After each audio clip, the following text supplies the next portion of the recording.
നമസ്കാരം, news prime മലയാളത്തിലേക്ക് സ്വാഗതം. ഇന്ത്യ മഹാരാജ്യത്ത് BJPയുടെ ഏറ്റവും വലിയ പൊതുശത്രു എന്നത് കോൺഗ്രസ്സാണ്. ആ കോൺഗ്രസിനെ തകർക്കാൻ ഏത് കക്ഷികളുമായി ടൈപ്പ് ഉണ്ടാക്കാനും ഏത് രാഷ്ട്രീയ നീക്കം അത് ശരിയായ രീതിയിലാണെങ്കിലോ രാഷ്ട്രീയ കുതിരക്കച്ചവടം നടത്തിയാണെങ്കിലോ കോൺഗ്രസ് സർക്കാരുകളെ തള്ളിയിടാൻ ഏത് പ്രദേശങ്ങളിലും BJP ഏത് രീതിയിലുള്ള കളികളും കളിക്കും. ഏറ്റവും ഒടുവിൽ ഡൽഹിയിലെ നിയമസഭാ തെരഞ്ഞെടുപ്പിൽ 48 സീറ്റ് 70 അംഗ അസംബ്ലിയിൽ നേടി BJP മൃഗീയ ഭൂരിപക്ഷം ഉറപ്പിച്ചപ്പോൾ ആം ആദ്മി പാർട്ടി 22ലേക്ക് ഒതുങ്ങി. കോൺഗ്രസിന് ഒരു സീറ്റും കിട്ടിയില്ല എന്ന് മാത്രമല്ല, വലിയ ഭേദപ്പെട്ട പ്രകടനം കാഴ്ചവെക്കാനും കഴിഞ്ഞിട്ടില്ല. എന്നാൽ ആം ആദ്മി പാർട്ടി തകർന്നടിഞ്ഞതോടുകൂടി, അതായത് തലസ്ഥാന നഗരിയിൽ തന്നെ തകർന്ന് തരിപ്പണമായതോടുകൂടി പഞ്ചാബിൽ ആം ആദ്മിയുടെ ഭരണം അത് അവതാളത്തിലായിരിക്കുകയാണ്. മുഖ്യമന്ത്രിയായ ഭാഗവന്ത് സിംഗ് മാനിനെ എത്രയും പെട്ടെന്ന് താഴെ ഇറക്കണമെന്ന് ആം ആദ്മി നേതാക്കൾ പരസ്യമായി കെജ്രിവാളിനെ അറിയിച്ചിരിക്കുകയാണ്. മന്ത്രിസഭയിൽ പുനഃസംഘടന ഉണ്ടാകണം. ഇപ്പോഴത്തെ നിലവിലെ 8ഓളം മന്ത്രിമാരെ നീക്കിയില്ല എന്നുണ്ടെങ്കിൽ തങ്ങൾ കോൺഗ്രസിലേക്ക് നീങ്ങുന്ന കാര്യം ആലോചിക്കുമെന്ന് മാസങ്ങൾക്ക് മുമ്പ് തന്നെ കെജ്രിവാളിന് താക്കീത് കൊടുത്തതാണ്. എന്നാൽ കെജ്രിവാൾ അതൊന്നും ചെവികൊണ്ടില്ല. കെജ്രിവാളിൻ്റെ രാഷ്ട്രീയം ശരിയായ ദിശയിലാണ് എന്ന് പറഞ്ഞു കൊടുക്കാൻ കുറേ സ്തുതിപാഠകരും ഉണ്ടായി. ഫലമോ കെജ്രിവാളിന് സ്വന്തം തട്ടകം നഷ്ടപ്പെട്ടിരിക്കുകയാണ്. സ്വന്തം മൂട്ടിനടിയിലെ മണ്ണൊലിച്ചു പോയിരിക്കുന്ന കെജ്രിവാളിന് ഇനി പഞ്ചാബിൽ എന്ത് പറഞ്ഞാലും അത്രയ്ക്ക് വിലയെ കൊടുക്കുകയുമുള്ളൂ. ആം ആദ്മിയിലെ നേതാക്കളിൽ പലരും രാജിവെച്ച് കോൺഗ്രസിലേക്ക് പോകാൻ ഇരിക്കുകയാണ്.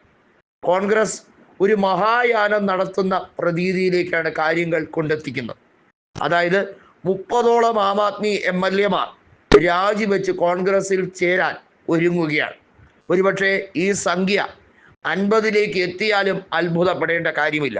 അങ്ങനെ വരുമ്പോൾ പഞ്ചാബിൽ തീർച്ചയായും വീണ്ടും തെരഞ്ഞെടുപ്പ് നടക്കേണ്ട അവസ്ഥ വരും. ശിരോമണി അകാലിദൾ കോൺഗ്രസിന് നിരുപാധിക പിന്തുണ അറിയിക്കും എന്നാണ് ഇപ്പോൾ സുഖ്ബീർ സിംഗ് ബാദലും അതുപോലെ ഹർസിമ്രത് കൗർ ബാദലും ഒരുമിച്ച് പറഞ്ഞിരിക്കുന്നു. തങ്ങൾ പറഞ്ഞിരിക്കുന്നത് കോൺഗ്രസുമായി സഖ്യം ചേരാൻ പൂർണ്ണമായി താല്പര്യമുണ്ട്.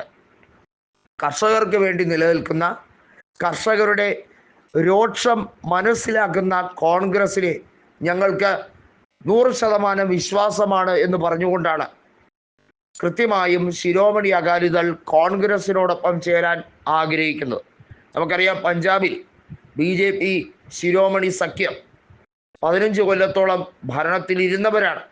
എന്നാൽ ആ സഖ്യത്തിന് വിള്ളൽ വന്നത് 2ാം മോദി സർക്കാരിൽ നിന്നും ഹർസിമ്രത് കൗർ ബാദൽ കേന്ദ്രമന്ത്രി സ്ഥാനം രാജിവെച്ചതിൻ്റെ പേരിലായിരുന്നു.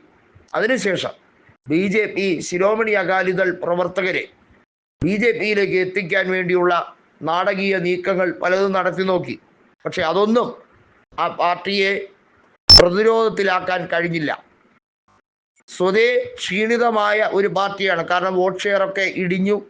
ആം ആദ്മി ഭരണത്തിലേക്ക് വന്നതോടുകൂടി കോൺഗ്രസിന് നഷ്ടം സംഭവിച്ചെങ്കിലും ഏറ്റവും അധികം നഷ്ടം സംഭവിച്ചത് ശിരോമണി അകാലിദളിനാണ്. കഴിഞ്ഞ തവണത്തെ, അതായത് 2017 നിയമസഭാ തെരഞ്ഞെടുപ്പിൽ തന്നെ മുഖ്യ പ്രതിപക്ഷ സ്ഥാനം ആം ആദ്മി പാർട്ടി നേടിയെടുത്തു. അന്ന് കോൺഗ്രസ്സാണ് 77 സീറ്റുമായി 117 അംഗ അസംബ്ലി തെരഞ്ഞെടുപ്പിൽ വിജയിച്ചത്. അന്ന് അമരീന്ദർ സിംഗ് ആയിരുന്നു കോൺഗ്രസിൻ്റെ മുഖ്യമന്ത്രി. എന്നാൽ 5 കൊല്ലങ്ങൾക്കപ്പുറം 2022 നിയമസഭാ തെരഞ്ഞെടുപ്പിൽ 92 സീറ്റുമായി ആം ആദ്മി പാർട്ടി അധികാരത്തിലെത്തിയപ്പോൾ ശിരോമണി അകാലിദൾ ഒരക്കത്തിലേക്ക് ഒതുങ്ങുന്ന സാഹചര്യമുണ്ടായി. ഇത്തവണ ശിരോമണി അകാലിദൾ 2 കൽപ്പിച്ചാണ്. ആം ആദ്മി പാർട്ടിയുടെ പൂർണ്ണമായ പതനം ഒരുപക്ഷെ കോൺഗ്രസ് വോട്ടുകൾ വിഴുങ്ങി കോൺഗ്രസിനെ അള്ളുവെച്ച ആം ആദ്മി പാർട്ടിക്ക് അതിൻ്റെ എല്ലാ രീതിയിലുള്ള തിരിച്ചടിയും കിട്ടിത്തുടങ്ങിയിരിക്കുന്നു.